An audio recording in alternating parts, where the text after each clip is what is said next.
Hello everyone and welcome back to Tech and Eduspark, where technology meets education.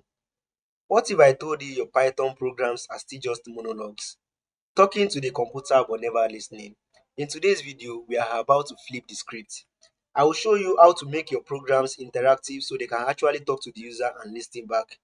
Here, it is time to meet the input function, the first step towards making your program truly dynamic. Whether you are building a game, a calculator, or a chatbot, input is where the magic starts. Let's dive in. If you check back on our previous lesson, you can see this code was what we treated in our previous lesson. Don't worry if you are new here, you can always check this out in the playlist. Today we'll be learning about the input function. We have seen the print function and all the things that we can do with strings and use the print function and debugging for. But what if we want to be able to enter some data? Like we want to ask the user, what is your name?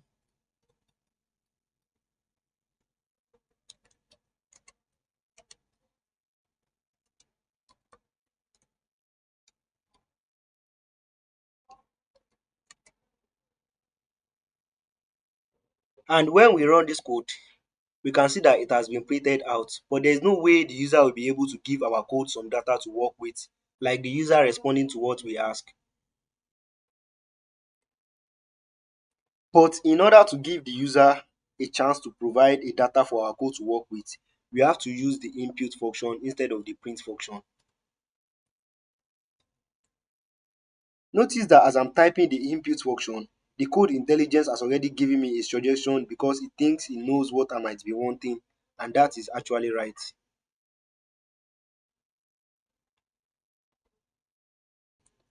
And this is what the input functions look like, and it is also followed by a set of brackets and inserting what we want to ask the user in a double quote.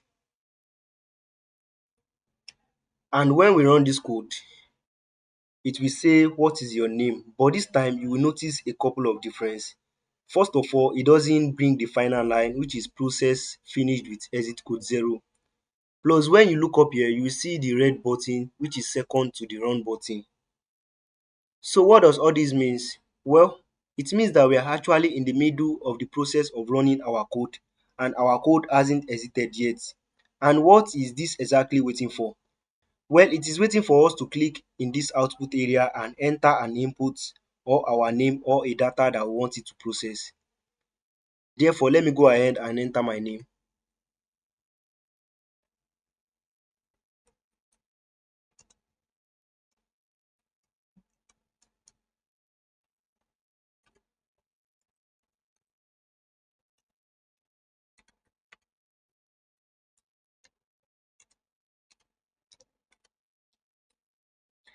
Now, when we click the enter on the keyboard button, you can see our code just finished running with process finished with exit code 0, and you can see the stop button has disappeared, which means that our code is all ready and error free. And now we can rerun our code again if we want. But where does this input or name go to, and how can we capture it?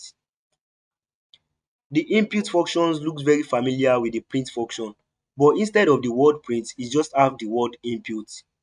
And in the input function, we give the user an hint on what we want them to type or make them understand what data we want to work with. So what can we do with this input or the data that the user enter? Well, we can use it inside our code because when this input code runs, the computer understand that we want the user to be able to type in an input as shown on the screen, and whatever they type, we can take it back into the code and replace this command with it. Now let's imagine we want to derive a print statement,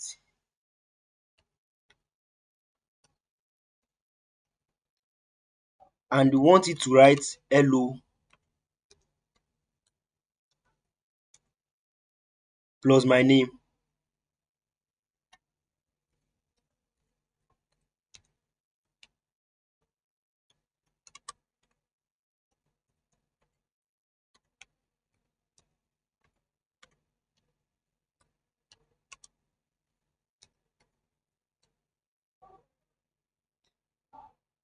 But what if you don't know the name the user wants to input, or you don't want to say hello user or hello stranger or something generic? You want them to be able to type their name. So this is where a little bit of string concatenation comes in. And you can check our previous lesson in the playlist in case you missed the last lesson, because in the last lesson we talked about the string concatenation. So all we can just do here is by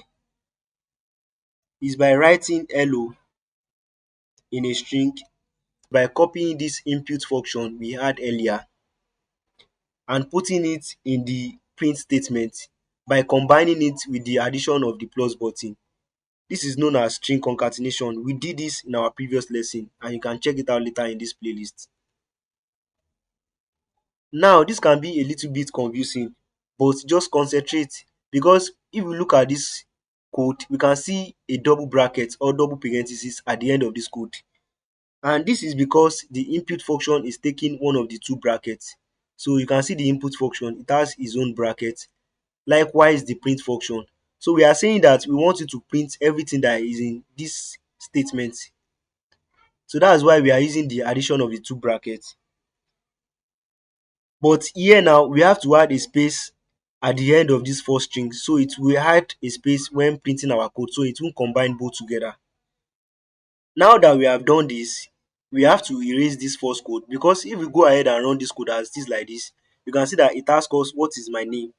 And if I enter my name and enter this and click on the enter button, you can see that it will ask what is your name again, because of this input function that is in this print statement. So all we just have to do is by erasing this first code, so it will only ask once. Now that we have erased the code, we can rerun our code now. Now that we have done this, you can see that it only asks once. And when we enter an input like my name and click on the enter button on the keyboard, you can see it has printed the hello and my name. So this is the code that is working for that. This is helpful in making our code adaptable, because if tomorrow I decide to change my name to something else, let's say I change my name to, and I click on the enter button on the keyboard, you can see that it has printed the hello and the name that I enter.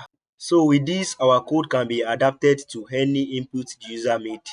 Let's run our code and use the name I used earlier. So when I click on the enter button, it will print out hello, tech and eduspark up. Now this is the time for a bit of challenge by using what you have learnt in the previous lesson with this lesson to solve this challenge. Can you figure out a way where you can add an exclamation mark to the back of the name instead of just saying hello, tech and eduspark up, by letting it print this out?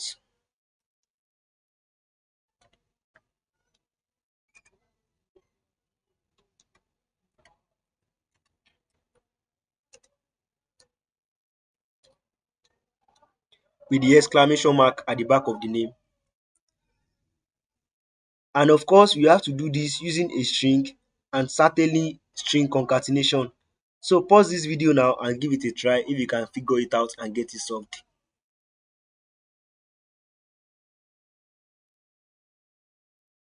Alright, so remember from string concatenation that all we need to do here is by treating this input function as its own string, because eventually it is going to be replaced by whatever the user input.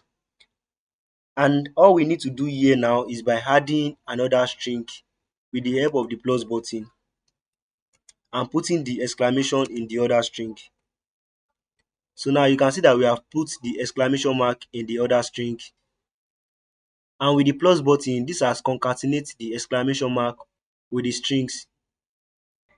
Now if you go ahead and run this code, I can type an input, which is my name. This input or this data will get replaced by this input function that is here. And if we click on enter on the keyboard, we can see that it has print out the word hello, tech and eduspark up with the exclamation mark that we added. So this way, these are the benefits of string concatenation in our Python programming language. And as we move further, we'll be learning more about this. As you are learning to code, there is going to be new concepts covered, and it is going to be things that take a little bit of thinking before you can understand. So what a lot of programmers love to do is that they like to comment their code.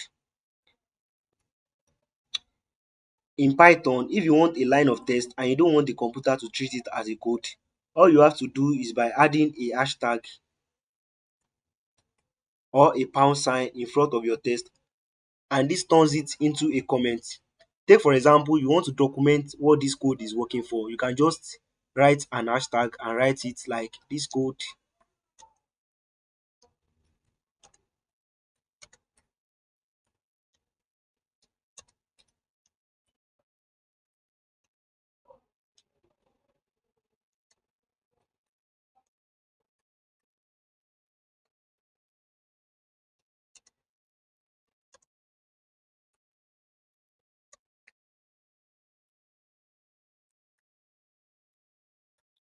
And this way you have successfully turned this into a comment. So the computer treats this as nothing. So when you are running your code, the computer won't see it because of this hashtag that is in front of this comment. So this is a successful way of documenting your programming journey. What I recommend is that whenever you come across a new concept in lessons, you can make a comment above it or below it so you can explain what the function or code is working for. This way, when you come to cross-check it again and you are not sure of what is happening, you can easily figure it out without forgetting with the comment. So in this lesson, we learnt about the input function coupled with putting function inside another function and being able to get a response from user or a user input from the console by using the input function. And if you fully understand this code and you know how it works, then it will help you a lot in our next lesson. In our next lesson, we'll be looking at Python variable and variable naming. Thanks for watching, and I hope you find this video helpful and insightful. If you enjoy it, please give it a thumbs up and don't forget to subscribe because it helps the channel grow, and turn on the notification button so you never miss an update. Have any question, feedback or a topic you want me to cover, drop it in the comment section. I read every single one of them. Until next time, keep learning, keep exploring and stay curious. See you in the next video.